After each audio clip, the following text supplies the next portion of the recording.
Religion in US worth more than Google and Apple combined. Huh, that's crazy. That's just in the US. Imagine how much it would be worldwide. Faith economy worth $1.2 trillion a year, more than combined revenues of 10 biggest tech firms in America, study shows. Religion in the United States is worth $1.2 trillion a year, making it equivalent to the 15th largest national economy in the world, according to a study. The faith economy has a higher value than the combined revenues of the top 10 technology companies in the US, including Apple, Amazon, and Google, says the analysis from Georgetown University in Washington, D.C. Imagine a world where that money went towards humanitarian aid or medical research. Wouldn't that be something? Imagine a world. Imagine a world. Imagine a world. Imagine a world. Imagine a world where you never read the headline, Faith-healing parents charged with murder in death of premature twin baby. The Mitchells, driven by religion, failed to send for medical aid when their newborn baby stopped breathing. The baby died mere hours later. If not for the intervention of the medical examiner, her twin sister may have died as well. This is nothing new. The mother's own sister was sentenced to 6 years in prison for the death of her newborn son. Worse, the majority of states have laws protecting parents and religious leaders from prosecution for child neglect, abuse, or even death for withholding medical care on religious grounds. And abetted by this legal cover, at least 140 children have died of perfectly treatable medical conditions in the United States from 1975 to 1995. Imagine a world without needless suffering from faith healing.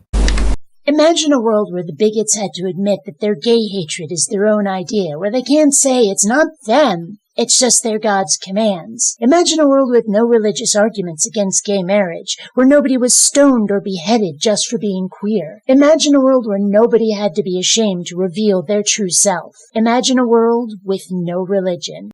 Imagine a world without religious wars, without violent acts of terrorism rooted in brainwashed indoctrination, where we unite to build a world worth living in rather than suicide bombing a crowd to escape it.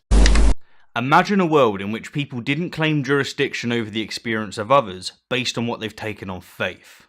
Imagine a world where L. Ron Hubbard, the founder of Scientology, would have never been born. Therefore, we would have never been introduced to such a stupid, illogical, dumb belief system. But instead, this religion today is worth over $1.75 billion. This money, if L. Ron Hubbard would have never been born, could have easily went into scientific endeavor for kids, for school, for reasoning, philosophy, and logic. But too bad. That would be a good world to imagine. Imagine a world where nothing said or written was taken on the authority of the speaker or writer, where every claim was accepted only proportionally to the supporting evidence, where such evidence and the interpretation was continually challenged and therefore improved, where the support for the claims was not only readily available to everyone, it was frequently accessed by everyone.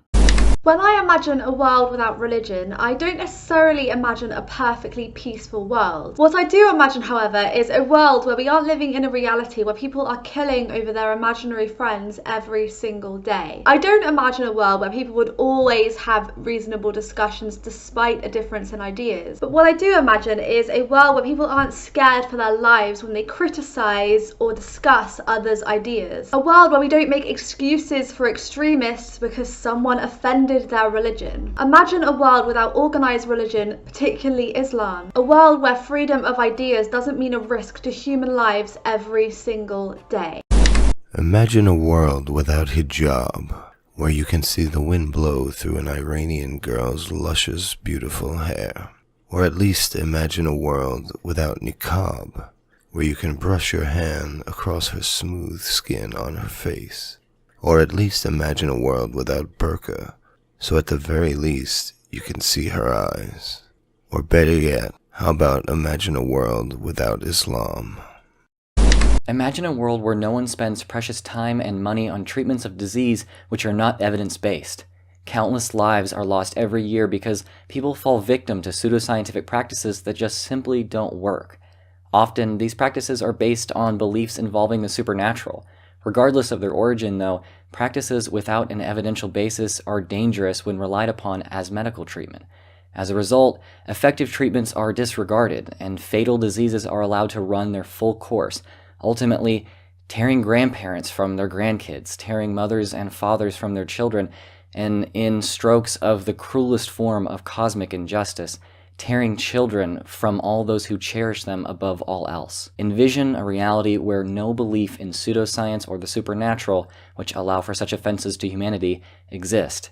And ask yourself, would such a reality be one with fewer atrocities in favor of greater health and happiness?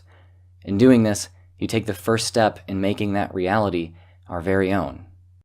Imagine a world where people gave serious thought to questions of why we love, why we feel wonder and awe, and why we consider some actions moral and others immoral. Where we continue to plumb the depths of these mysteries, using what we learn to make ourselves and society better, instead of just deciding they're all inevitably spiritual concepts that had to come from God. Oh, and where nobody claims there can't possibly be secular answers to these questions just because they themselves chose to stop thinking about them. Imagine a world that wasn't saturated by mainstream religion. Religious messages have been so normalized, people will take on very baggage-heavy labels as a default. Out of peer pressure, it's what's expected of them to do, even if they don't truly believe. And thus, undue reverence is given to ideas that are as equally absurd as any other mythology we have left far behind us.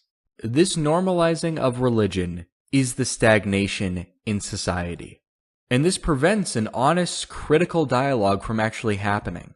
Imagine we could strip all of the emotion out of these arguments, all of the heritage, all of the baggage, and debate the ideas based solely on their merit.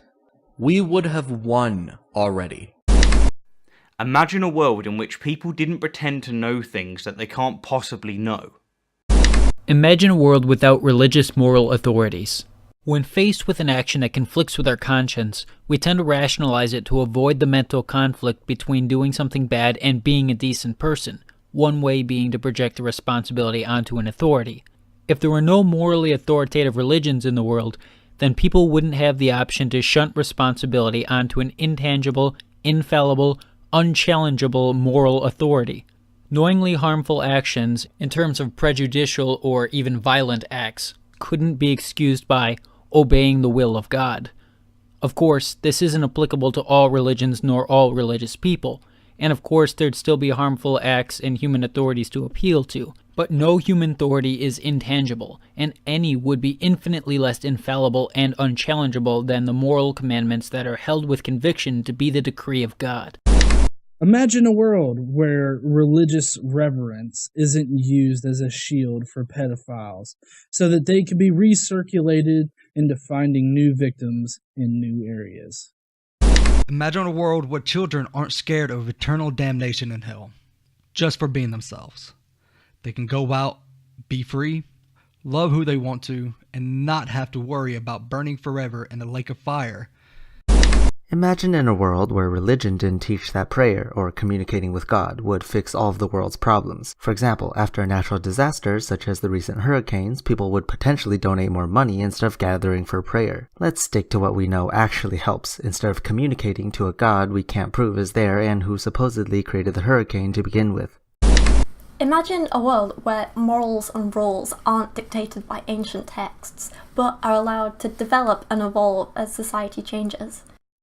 Can you imagine how far along medicine would be if religion hadn't stepped in the way of stem cell research? Granted, we'd be farther along with regards to all medicine, but my focus is actually stem cell. There's so many things that stem cells can do. I myself took a bullet to the knee, and I was told last year that there's now a new therapy to basically regrow my knee. All pain would stop, my nerve cells would grow back. And my doctor told me that if it wasn't for all the blocking advances, this probably could have happened years ago. It's absolutely infuriating, the fact that someone's religious views have basically kept me and others in pain. I mean, this is something that could stop pain. It could help with cancer. They're doing research on stem cells versus cancer. I think about things like Huntington's disease and Parkinson's. Could stem cells help in that? How far would we have been if this field was not grinded to a halt by the religious? How much farther would we be? And if it were to suddenly stop, no more opposition, imagine how far we could go.